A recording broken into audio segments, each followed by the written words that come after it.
Welcome smart investor to my channel Nizar Imam. Jadi kita kembali lagi di konten Deep Talk ya. Kalau kita di konten Deep Talk ini kita akan ngomongin keresahan kita semua ya, yang kira-kira ini cukup serius untuk dibahas. Nah, kali ini kita akan ngebahas tentang ya robot trading yang akhir-akhir ini tuh mulai kelihatan terbongkar scamnya, dan ini jelas saja ini adalah sebuah keresahan bersama yang cukup serius untuk dibahas. Jadi harapannya teman-teman kalau nonton video ini sampai akhir, teman-teman bisa dapat sebenarnya tahu apa sih yang terjadi sebenarnya, sehingga kedepannya itu nggak perlu diulangi seperti ini lagi. Jadi ini miris ya memang ya, ternyata masih ada orang-orang yang masih kena scam-scam semacam seperti ini ya. Nah, ini yang pertama kali kemarin meledak itu adalah Sunton Capital. Jadi Sunton Capital ini banyak korban ya sekarang ya, dan ini mungkin kedepannya bisa memicu korban-korban di tempat yang lain. Kenapa kok bisa seperti itu? Nanti kita akan jelaskan di dalam video ya. Jadi ini pantengin terus sampai akhir ya, ini keresahan yang cukup serius. Jadi langsung aja, yang pertama kita sebelum komentar kita harus tahu terlebih dahulu ya kronologisnya seperti apa. Mungkin juga ada teman-teman viewers yang belum tahu seperti apa sih caranya, scamnya dan segala macam. Kita harus lihat ya. Ini yang pertama, kita lihat di YouTube aja itu ternyata banyak juga ya orang-orang yang korban dari Sunton Capital ini yang mengupload atau mendokumentasikan pada saat scam itu terjadi ya, pada saat busnya itu terjadi. Itu ini bisa kita lihat ya judulnya, detik-detik semua member kena stroke. Nah, misalnya kayak gitu. Kita harus lihat yang pertama. Di sini itu di dalam grup WhatsApp-nya Sunton salah satunya itu ada yang ngasih instruksi ya, atau mungkin bisa dibilang sinyal lah.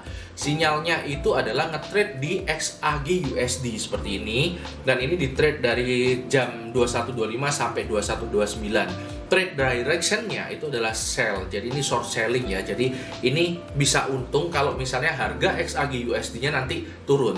Jadi bukan kayak di saham ya, jadi kalau misalnya naik baru untung, ini enggak, ini di forex ini bisa short sell seperti itu. Nah, kita bisa lihat ini adalah awal mula mulai tradingnya. Kita bisa lihat ya, ini pergerakannya. Nah, kalau harganya naik, ini profitnya jadi merah, jadi minus. Kalau nanti harganya bergerak turun, ini nanti jadi biru. Ini kan masih naik nih ya, masih naik turun. Ini nanti jadi positif, jadi profit kayak gitu. Nah, ini terus seperti ini beberapa menit nanti. Kemudian kita bisa lihat pada saat detik-detiknya. Nah, ini awalnya udah mulai untung nih, udah mulai untung karena anjlok ya. Terus tiba-tiba ada lonjakan harganya naik seperti ini, drastis tiba-tiba, dan teman-teman bisa lihat langsung margin call semua ya, tutup dengan rugi minus 1640 kayak gini ya.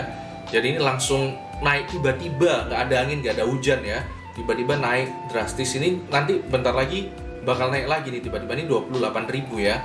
Member panik dan segala macam, ini kata orang yang mendokumentasikan ini ya. Terus kemudian kita lihat nih ya, nah ini udah naik lagi 35.000 seperti itu. Nah, kita harus lihat kemudian di grup WhatsApp yang tadi juga barusan ngepost tentang sinyalnya itu mulai pada chaos di sini ya. Kita bisa lihat kondisi grup semua menangis, emosi dan segala macam ya. Nah, ini mulai pada heboh kayak gitu. Dan ini juga uniknya, ternyata yang masuk ke Sunton Capital tuh nggak sedikit. Ini bisa kita lihat ya, ini ada orang lain juga yang mendokumentasikan detik-detik kejadian scam dari Sunton Capital ini ya. Kita bisa lihat ini beda grup WhatsApp loh. Jadi memang kita harus tahu ini banyak banget korbannya. Jadi ini memang harus dibahas ya. Nah, ini kita bisa lihat banyak banget grup-grup yang lain juga nih. Udah mulai heboh nih di grup Sunton ini ya tuh. Mulai tiba-tiba ngepost masing-masing kayak gini, minus semua teman-teman ya, minus semua. Jadi kapitalnya itu langsung habis, langsung rugi bersih, langsung hilang semuanya kayak gitu. Jadi ini penting banget. Nah, sekarang kita sudah tahu kronologisnya ya. Jadi tiba-tiba kok bisa ada harga tiba-tiba naik gitu ya, tiba-tiba nggak sesuai dengan signal yang dikasih. Jadi gini, kita harus tahu sebenarnya skemanya seperti apa. Jadi Sunton Capital ini sebenarnya sedikit berbeda dengan robot trading pada umumnya ya. Kalau robot trading itu biasanya kan otomasi ya, jadi otomatis nge-trade sendiri berdasarkan backtesting dari data-data yang ada sebelumnya kayak gitu ya. Nah, ini sekarang kita bisa lihat ini lebih ke arah sinyal, ngasih sinyal aja sebenarnya. Dan ini bisa cuan terus awal-awalnya ya. Kita bisa lihat nih data grafiknya, cuannya itu sekian persen, rata-rata itu bahkan di marketing ini tuh sekitar 50%-an per bulan Kayak gitu ya, mulai dari Juli, ya meledaknya di Oktober ternyata 3 bulan. Nah ini kita bisa lihat ya, investor ini di sini juga ada skema piramidnya. Jadi kalau ngajakin orang itu dia dapat bonus juga. Nah, ngajakin orang join untuk ikut Sunton Capital ini. Nah, disinilah letak salah satu flosnya menurut saya. Kalau teman-teman nanti ada ditawari kayak gini, terus ada skema piramidanya, teman-teman itu harus patut waspada. Kenapa kok seperti itu? Karena kalau misalnya ada skema piramidanya gini, kita tidak bisa membedakan mana yang profit real dari trading dan mana yang sebenarnya profit itu dibuat-buat dari duit orang-orang yang daftar. Kayak gitu. Jadi orang duit yang daftar ini diputar lagi, dikasih ke orang-orang yang bawahnya biar kelihatan untung. Kita jadi nggak tahu beneran dari trade atau bukan ini. Kayak gitu ya. Jadi ini harus hati-hati kalau memang ada skema piramidanya seperti ini ya. Itu rules pertama nih. Kalau misalnya ada skema piramida harus lebih hati-hati.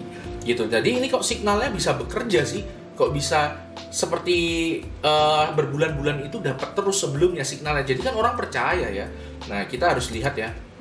Ini kita harus lihat ini XAG USD chart yang sama digunakan. Itu nggak ada yang sampai tembus 37.000 ya, seperti yang ada di video tadi ya. Jadi ini artinya apa? Artinya kemungkinan besar Sunton Capital itu melakukan fake chart ya. Jadi dia manipulasi chartnya biar sesuai dengan sinyalnya dia.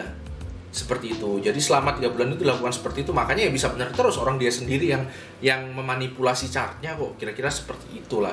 Dan kita juga harus tahu bahayanya dari skema piramida ini karena adalah salah satu bentuk teknik marketing yang cukup efektif ya digunakan di hal-hal seperti ini ya. Kenapa? Karena kalau yang nawarin adalah orang yang kita percaya, misalnya keluarga kita, dan itu jelas ada buktinya untungnya, itu gampang banget untuk ikutan.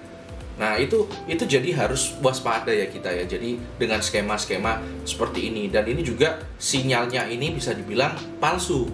Kayak gitu. Sorry, chartnya itu palsu. Nah, sekarang pertanyaannya, untuk robot-robot trading yang di luar sana sekarang, apa yang akan terjadi ya? Kan kita lihat ya, Sunton Capital itu yang pertama buzz lah, pertama kali meledak. Nah, ini kalau menurut saya, ini bisa jadi ya kita bukannya mengeneralisir semua robot trading itu ada scam-nya ya. Nah, ini kita harus tahu ya, ada juga yang legit. Apalagi kalau teman-teman mungkin belinya robot trading yang ada di bawah pengawasan Bapepti misalnya ya, yang resmi lah bahasanya. Itu mungkin legit ya. Tapi kalau sebagian besar robot trading itu adalah scam. Dan itu bisa menyebabkan ya scam-scam yang lain itu juga melakukan margin call atau diakhiri permainannya. Kenapa? Karena dari Sunton ini orang-orang yang lain itu jadi nggak percaya lagi dengan robot trading. Jadi akhirnya makin banyak withdrawal atau WD rush ya. Jadi orang-orang narik duitnya, terus orang member baru mulai berkurang. Nah, itu adalah tanda-tanda kalau permainannya akan segera berakhir. Yang beneran scam ya, yang pakai sistem Ponzi dan piramid tadi ya, itu pasti kalau pendaftar baru berkurang dan banyak yang narik duit, itu akan segera diakhiri nanti permainannya. Jadi teman-teman harus hati-hati dengan yang mungkin masih ada robot trading yang di luar sana ya. Ini bukan berarti mengeneralisir ya, sekali lagi ya. Dan gimana sih kalau misalnya kita mau dapat yang beneran legit ya kira-kira? Jadi gini, robot trading itu kan pertama itu kan dibuat itu karena salah satunya kan di forex pada umumnya ya, banyaknya karena jam transaksinya tuh 24 jam. Dan kita sebagai manusia nggak mungkin dong bisa melihat, memantau terus selama 24 jam. Jadi butuh bantuan seperti robot untuk melakukan otomasi gitu ya. Nah, tapi ya kita harus perhatikan kalau memang yang biasanya legit itu biasanya kita tetap menginput parameter, kita tetap ngesetting. Kita nggak langsung serta-merta terima untung jadi kayak gitu. Nah, jadi ada parameter yang di-set. Nah, itu mungkin yang biasanya bisa kita bilang itu legit ya. Tapi kita harus juga tahu, kita harus tahu banget ya, bahwa sebenarnya trading itu adalah zero sum game ya. Jadi kalau ada yang menang, pasti ada yang kalah. Nggak mungkin semua ngaku menang, gitu ya. Kata kuncinya itu. Jadi artinya apa? Kalaupun kita dapat robot trading yang legit, yang kita parameternya bisa kita set dan selalu benar, itu pada satu ketika akan ada parameter lain dari robot lain yang jadi musuh kita. Nah itu nanti akan berantem ya, salah satunya mungkin pasti akan kalah, pasti ada yang kalah, pasti ada yang menang. Jadi jangan merasa kalau sudah pakai robot, pakai ngatur di setting semuanya gini gitu itu udah pasti aman. Belum tentu, karena kita juga ada orang lain yang mungkin pakai cara yang sama tapi parameternya berbeda. Jadi yang berantem tuh parameter settingannya. Jadi jangan merasa aman, itu memang untuk otomasi mungkin oke lah gitu. Dan yang kedua tentunya yang tadi saya bilang ya, jangan sampai ambil kemungkinan besar yang ada skema piramidanya, itu kemungkinan besar scam. Jadi hati-hati, jangan terlalu tamak dengan hal-hal seperti itu. Yang sesuatu yang bau-baunya too good to be true, itu ya kita bisa bilang hati-hatilah, karena nggak ada yang gampang di dunia ini ya, nggak ada yang instan. Sekali lagi, selalu mungkin di setiap deep talk mungkin saya akan ngomong ini ya, jangan gampang terlalu teriming-imingi oleh hal-hal yang instan. Nah, setahu saya sendiri itu kalau di luar sana itu ada ya fund manager lah, yaitu private equity itu yang disebut dengan Renaissance Technology ya, Rentech ya. Jadi ini Rentech ini uniknya itu mereka tidak dibentuk oleh orang-orang yang berdasarkan background finance. Jadi orang-orangnya ini berdasarkan orang matematis, terus kemudian fisika, orang statistik, orang IT, itu kumpul jadi satu. Jadi nggak ada finance sama sekali. Nah, di Renaissance Technologies ini bisa dibilang salah satu atau bahkan yang terbaik ya, private equity terbaik di dunia saat ini ya. Bahkan mengalahkan returnnya itu mengalahkan kayak semacam BlackRock atau Berkshire Hathaway. Ini bisa konsisten 30%-an tiap tahun. 30%-an tiap tahun. Jadi kalau kita ngomongin Berkshire tuh mungkin belasan persen sampai 20%, nah ini dia bisa 30%, dan itu dibentuk dari tahun 1982. Dan tahu kuncinya apa? Kenapa Rentech ini bisa bertahan sampai sekarang dan menjadi salah satu private equity yang performanya terus top notch? Itu adalah kuncinya adalah ini. Private hedge fund. Ya, private. Artinya apa? Artinya ya rahasianya atau teknik tradingnya itu dirahasiakan, nggak dibuka untuk umum gitu ya. Jadi kalau misalnya dibuka untuk umum, itu pasti ada diminishing of return-nya. Jadi sekali lagi ya, kalau misalnya memang beneran kita logikanya sendiri aja lah. Kalau kita memang punya trik-trik yang memang bener pasti cuan, apa mungkin kita mau bagi-bagi? Apa untungnya buat kita kalau kita bagi-bagi ke orang? Nah, itu adalah pertanyaan retorika yang sangat mendasar ya. Jadi jangan sampai kena hal-hal yang kayak gitu. Kita analogikan aja lah, kalau misalnya kita nanam jagung, terus jagungnya untung, kita kasih tahu ke saudara-saudara kita, saudaranya ngasih tahu ke orang lain lagi, orang lain ngasih tahu orang, itu kan pasti lama-lama nanti harga jagungnya ngedrop juga karena suplainya berlebihan. Jadi kalau diumbar-umbar itu malah mencurigakan ya, karena ya periuknya kan sama, cara nyari uangnya sama, dan ini zero sum game. Kalau ada yang menang pasti ada yang kalah. Jadi kalau udah berantem kayak gini, ada yang menang ada yang kalah, ya yang pasti bisa top notch terus itu yang ya punya selalu kartu as di balik tangannya gitu. Jadi kita harus tetap hati-hati ya. Jadi jangan sampai kita kena lagi. Ya sekali lagi, ini tidak mengeneralisir ya. Ini bukan menutup kemungkinan di luar sana ada robot trader yang legit ya. Ya itu tadi saya sudah bilang ya, cari yang resmi, terus kemudian biasanya nggak pakai scheme piramid atau ponzi, terus kemudian juga yang biasanya kita bisa atur parameternya lah. Jadi nggak too good to be true. Itu yang mungkin bisa saya sampaikan ya. Semoga teman-teman semua yang kena korban ini bisa dapat uangnya kembali lah kayak gitu ya. Semoga rezekinya ditambah, jadi jangan terlalu berkecil hati, dan mungkin ini bisa dijadikan pelajaran. Itu aja sih episode kali ini ya, karena hidup harus seimbang, tetap cerdas dan tetap santai.